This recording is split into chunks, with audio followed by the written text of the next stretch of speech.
Cannibalism is the origin of Christianity. Well, of course it is. How else can we reasonably explain the Eucharist ceremony of the Catholic Church, the Orthodox Church? And it is a important theme in the Gospels.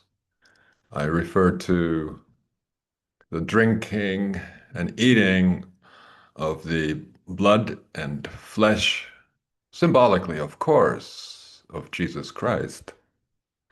I mean, let's be honest and try to imagine spiritual people sitting around and discussing the death of their hero on a crucifixion, on a cross, and saying to themselves, well, he did say we would eat his body and blood during the Last Supper.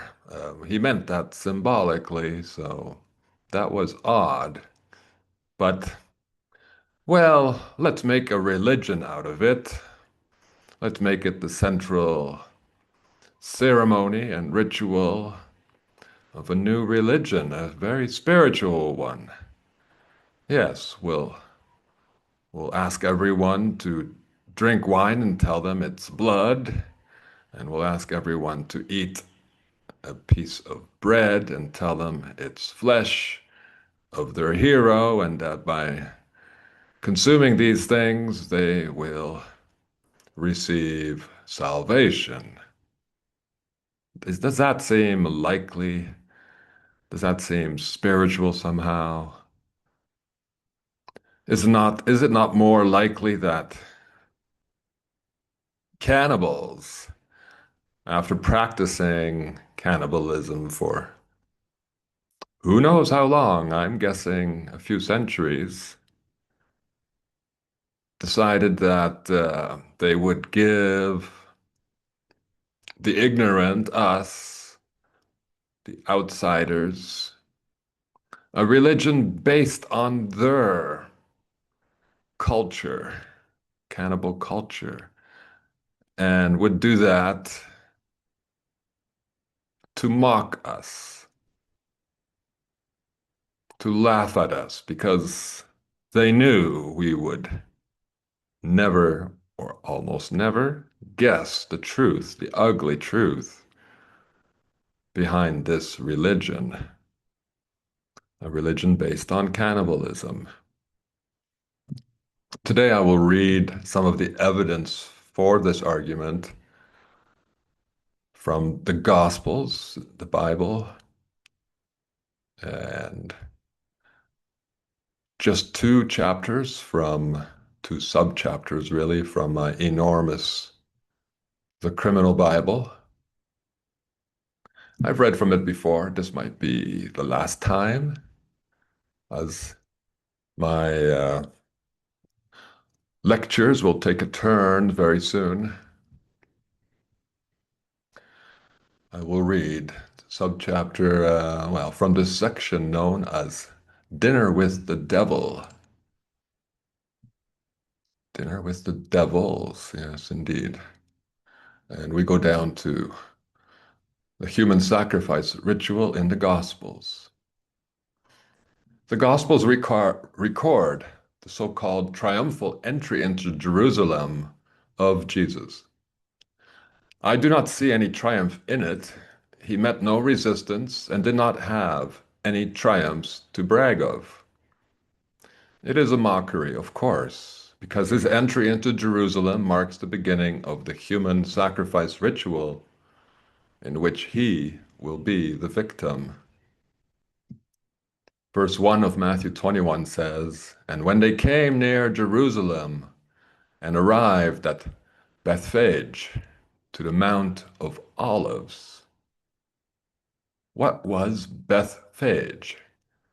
Scholars go astray. They believe Bethphage is a Romanized form of the imperial Aramaic compound word Bet-Pagi, which means house of unripe figs. Who names a place House of Unripe Figs? Why unripe? It's ridiculous. And did anyone ever speak Imperial Aramaic? No. A better explanation relies, as usual, on two languages, of which at least one is always European. Beth is Hebrew for house of God, and phage is Latin for devourer. So Bethphage means house of the eater. Is this logical? Did Jesus visit a restaurant, God's place for devouring food? The truth is worse. The name foreshadows the fact that Jesus will be sacrificed and eaten. If Beth was created from the English word bath, this also makes sense. A bath or tub bears close resemblance to the sarcophagi that served as cookware for cannibals. After all, the word sarcophagus means flesh eater. Prior to reading, sorry, Prior to reaching Bethphage, Jesus foretold his death, and after reaching Bethphage, Jesus told a few parables, including one about a royal wedding party that featured a dinner of, quote, slaughtered oxen and fatlings. As I've argued elsewhere, all animals in the Bible symbolize humans. But during the wedding, some angry servants slaughtered some fellow servants. That sounds perfectly normal, doesn't it? No, it seems they wanted a cannibal feast. The king, in turn, slew the murderers and burned their city. Or should we say, he cooked their city?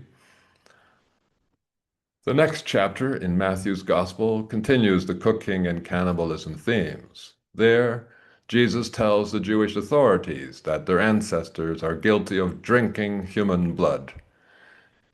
Quote, "If we had been in the days of our fathers, we would not have been partakers with them in the blood of the prophets."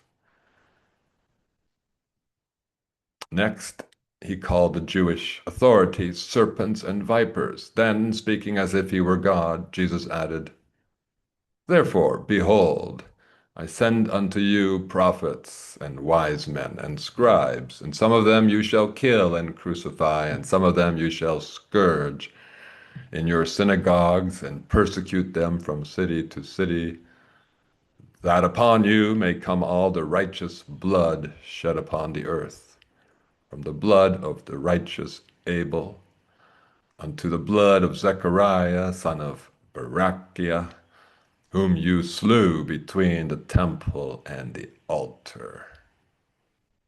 Why between the altar and the temple? Isn't the altar inside the temple? Was Jesus describing a human sacrifice ritual that was formerly performed in synagogues? Jesus' scandalous accusations are based on the true history of the aristocracy, whom I named the World Cannibal Cult.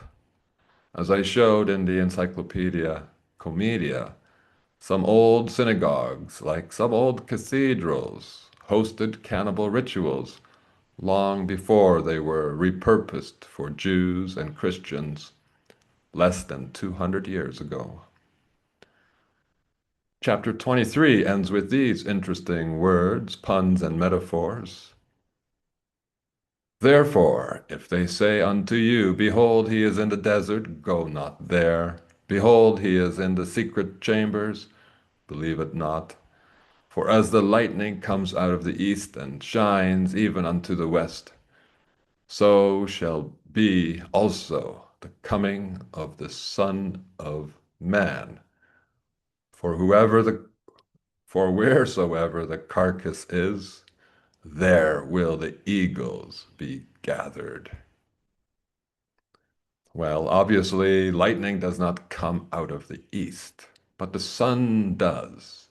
So the authors playfully compared this absurdity to the coming of the sun, because the English word sun is a perfect homophone for the English word sun.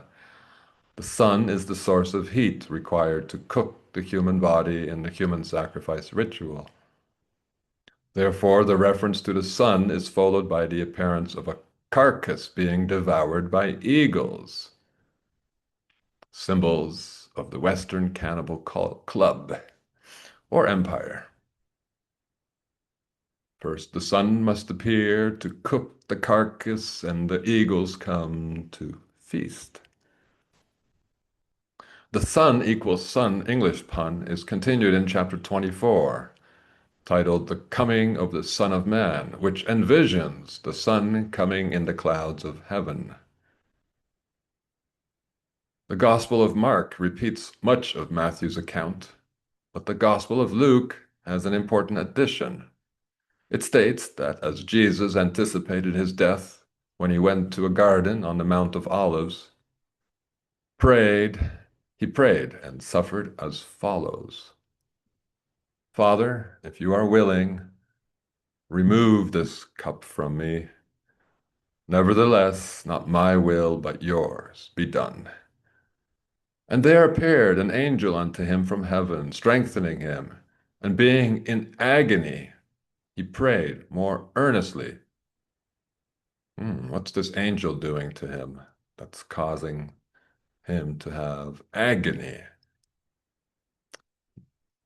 And his sweat was, as it were, great drops of blood falling down to the ground. How unusual. What kind of agony can cause blood to extrude through skin? I mean, it's hinted or suggested that perhaps blood is coming from his skin. That can only happen, I believe, through electrocution. Burns, and I think electrocution was or became the preferred way, the preferred method of execution, at least for rendering the victim unconscious prior to his sacrifice. Burns from electrical injuries can rupture skin and blood vessels, causing visible bleeding. Entry and exit wounds of electric currents can bleed. Granted, the verse presents bleeding as a simile, but the image has no basis in reality, except in cases of electrocution. Yes, again, an ugly reality is the basis of these otherwise inexplicable metaphors and symbols. Mount of Olives. Why Mount of Olives? Is it another English pun? Does it mean 0 lives? Is it the place where lives are nullified, sacrificed, executed, electrocuted?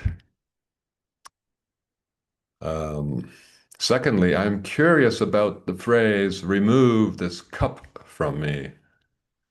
We don't typically use the verb remove when we ask someone to take something from us. We remove clothes, shoes, and caps. Was Jesus speaking about the cap worn by electrocution victims? Was he expecting to be electrocuted? Was he wearing his electrocution cap and begging God, the WCC, his electrocutioner, to remove that? Perhaps, perhaps. Let's read one more subchapter. The Feast of the Sacred Heart of Jesus. The Bible doesn't mention this feast, nor the idea that Jesus' heart is sacred. Sacred equals red sack. The heart is a red sack. But the Sacred Heart concept is quite common in Christianity. I even attended a high school named Sacred Heart Catholic High School. The Sacred Heart of Jesus is typically depicted with either small flames or heat waves radiating from it. Doubtlessly, theologians will explain this in some euphemistic manner, not caring that the obvious interpretation is that the heart of Jesus is on fire, or simply radiating heat because it was being cooked prior to the feast. The Sacred Heart is depicted bound with a wreath of, or crown of thorns, presumably alluding to the crown of thorns worn by Jesus during his crucifixion. What if that wreath or crown of thorns was based on the binding of sacrificial humans with barbed wire prior to their sacrifice? The first liturgical feast of the Sacred Heart was allegedly celebrated on 31/8/1670. Let's do the math. 3 plus 1 plus 8 plus 1 plus 6 plus 7 plus 0 or 10 equals 36, which is code for 3 sixes or 666. Hmm. There's the photo. Sorry, a few pictures of Jesus and his Sacred Heart. He's holding his own heart there. No, that's not Jesus. Obviously, he's not holding his own heart. That is a chef or cook or waiter offering you his heart. Um, there are lots of bodiless, beheaded children surrounding the radiant heart, the warm heart. There's Jesus from a poster advertising the Sacred Heart Feast. What a concept. Let's eat that Sacred Heart. Ah, they are laughing. And here's a statue, I believe, in a cathedral somewhere in Europe.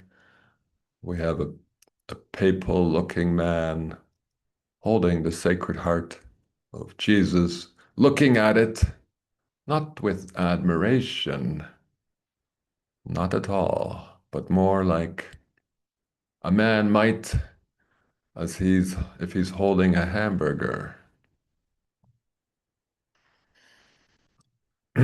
Well, there's lots more to read. Um, it could go on. This is a long book. There's too much to share. And I do hope people purchase this book. There is much to explore. Um, on an ending note regarding cannibalism, we might note that rumors of adrenochrome also have their origin in the cannibal cult. And obviously, the blood of Jesus is not just a symbolic concept. No, it's based on a long history of cannibals consuming adrenochrome in order to artificially boost their health and youthfulness, have a taste, so to speak, of immortality, not actually achieve immortality, but that, I guess, is one of their goals. This book has much more to share, not just this wonderful topic. No, we have. I have one of my favorite sections here is auto-plagiarism. Now, others have explored and demonstrated that there are parallels between Christianity and Mesopotamian and Egyptian religions. This chapter does much more. It shows some parallels between Jesus and Moses, John the Baptist as Gaspar de Coligny, Jesus and the leprechauns, Jesus in England, Jesus as Saint Francis, Jesus in Roman literature, Julius and Jesus, Pharaonism in the New Testament, Islam in the New Testament, Hinduism in the New Testament, Buddhism in the New Testament, Confucianism in the New Testament.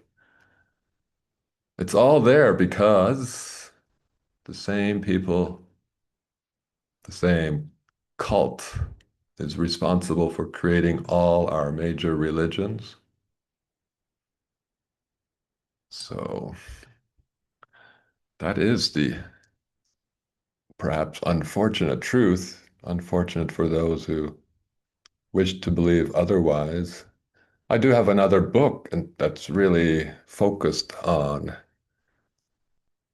exposing all the major religions. This one is focused primarily or entirely on Christianity, Judaism, and specifically the Bible.